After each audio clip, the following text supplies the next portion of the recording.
Headline ન્યૂઝમાં આપનું સ્વાગત છે। હું છું શ્વેતા।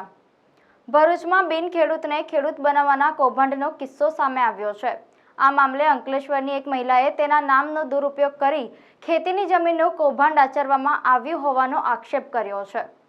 એક નામના બે વ્યક્તિ હોવું એક સામાન્ય બાબત છે, પણ આ સંયોગનો લાભ ઉઠાવી કૌભાંડ આચરવામાં આવ્યું હોવાનો મામલો તપાસ હેઠળ આવ્યો છે। રામ્બિયા બીબી અલી ઉમર ફાટક દ્વારા જિલ્લા પોલીસ અધિક્ષક અને જિલ્લા કલેક્ટરને આપવામાં આવેલી અરજી અનુસાર તેની અંકલેશ્વરના સરથાણ ગામમાં જમીન આવેલી હતી। આ જમીનના સરકારી રેકોર્ડના આધારે રાબિયા બીબી નામની અન્ય એક બિનખેડૂત મહિલાને ખેડૂત તરીકે દાખલો બનાવી આપવામાં આવ્યો હતો। આ મહિલાના સંતાનો માતાના દસ્તાવેજના આધારે ખેડૂત બનાવી દેવાયા હતા। ફરિયાદ અનુસાર સરથાણ અને વરેડિયા સહિતના વિસ્તારમાં 140 એકર જેટલી જમીન ખોટા દસ્તાવેજોના આધારે બિનખેડૂત દ્વારા ખરીદી લેવાઈ છે। બિનખેડૂત ખેતીની જમીન ખરીદી શકતા નથી, છતાં મામલાની ઊંડાણપૂર્વકની તપાસમાં 300 એકર જમીનનું કૌભાંડ નીકળી શકે તેવી આશંકા વ્યક્ત કરાઈ છે, જેની કિંમત કરોડો રૂપિયાની હોવાનો અંદાજ છે। હું એડવોકેટ પિયુષ ચોડવડિયા, મારા અસીલ છે રાબિયા બીબી અલી ઉમર ફટકની દીકરી, તે અબ્દુલ પટેલના પત્ની ના પાવરદાર છે ભરતભાઈ રામાભાઈ ભરવાડ।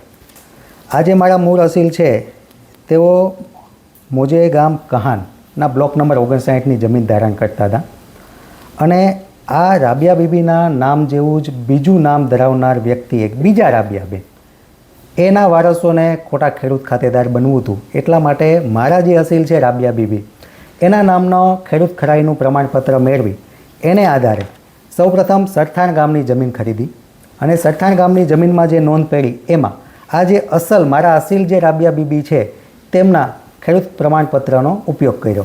એટલે કે પોતે આ રાબિયા બીબી ખેડૂત ખાતેદાર ન હોવા છતાં પણ પોતાના વારસોને ખેડૂત ખાતેદાર બનાવવા અને આ ખેડૂત ખાતેદાર ખોટા બની અલગ અલગ ગામની જમીનો, અંદાજિત અમારા ધ્યાનમાં જે જમીનો આવેલી છે તે મોજે સરથાણ અને મોજે વરાડિયાવાડામાં અંદાજિત 140 એકર જમીન છે। આ તો ખાલી એક જમીન અમારા ધ્યાનમાં જે આવી છે તે છે। આ રાબિયા બીબીના વારસોએ ખોટા ખેડૂત પ્રમાણપત્રને આધારે આ સિવાયની અલગ અલગ જમીનો પણ ખરીદેલી હોઈ શકે। આ અંગે અમારા ધ્યાનમાં હકીકત આવતા આ રાબિયા બીબીના પાવરદાર દ્વારા કલેક્ટર સાહેબને રજૂઆત કરેલી છે અને ત્યાં પણ ફરિયાદ લેખિતમાં ફરિયાદ આપેલી છે કે આ અંગેની સઘન તપાસ કરવામાં આવે। આ ઉપરાંત એસપી સાહેબશ્રીને પણ ફરિયાદ કરવામાં આવેલી છે કે મારા અસીલના ખોટા ખેડૂત પ્રમાણપત્રનો ઉપયોગ કરી અને જે ખેડૂત ન હોવા છતાં પણ ખોટા ખેડૂત ખાતેદાર બની અને સરકારશ્રી સાથે પણ ષડયંત્ર રચી અને આ પ્રકારના ખોટા કૃત્યો કરી રહ્યા છે। જો આની અંદરની યોગ્ય તપાસ થાય તો આ ષડયંત્ર કરનારની પાછળ કે જે ખોટા ખેડૂત બનાવવાનું કામ કરે છે કે સરકારશ્રીને સાથે પણ ફ્રોડ કરે છે એવા અનેક વ્યક્તિઓના પણ આમાં પર્દાફાશ થાય એવું છે। કારણ કે આ વ્યક્તિ એ એક જ ખોટા ખેડૂત ખાતેદાર બનાવેલા હોય એવું ના હોઈ શકે, કદાચ ઘણા બધા પણ નીકળે આવે। પણ અમારા ધ્યાનમાં જે આ 140 એકર ધ્યાનમાં આવેલું છે એ ખોટા ખેડૂતને આધારે જો એ બનેલા છે અને અમારા અસીલના ખોટા ખેડૂત પ્રમાણપત્રનો ઉપયોગ થયો છે તો આ ખેડૂત જે ન હોય તે ખેતીની જમીન ખરીદી શકતા નથી। એટલે કે તેવી જમીન બધી સરકારશ્રીના નામે દાખલ થાય, એટલે સરકારશ્રી નામે કરવા માટે અમારી ફરિયાદ છે, કલેક્ટરશ્રીને પણ રજૂઆત છે। આ ઉપરાંત અમારા ધ્યાનમાં એવું પણ આવેલું છે કે અમારી ફરિયાદ અને વાંધા અરજી જતાં જે આ ખોટા ખેડૂત ખાતેદારો બનેલા છે તેમાં નામ છે જે મારા અસીલના નામ જેવી જ એની માતાનું નામ રાબિયા બીબી હોય એટલા માટે અંદાજિત 10 લોકો એના વારસદાર છે।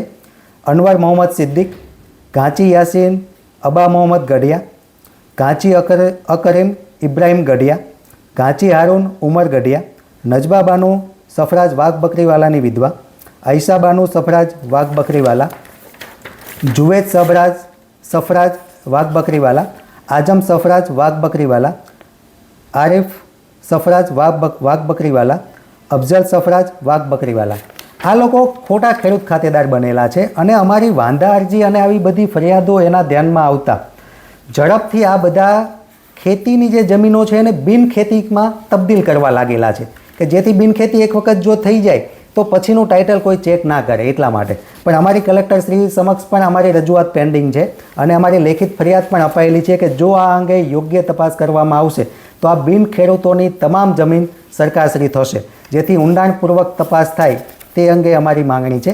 આ ઉપરાંત અમે મુખ્યમંત્રી શ્રી, રેવન્યુ ડિપાર્ટમેન્ટ, કલેક્ટર, નાયબ કલેક્ટર, મામલતદાર તેમાં પણ વધુ રજૂઆતો પણ કરનાર છીએ અને લેખિત તમામ પુરાવા સાથે, એવું નથી કે ફક્ત મૌખિક.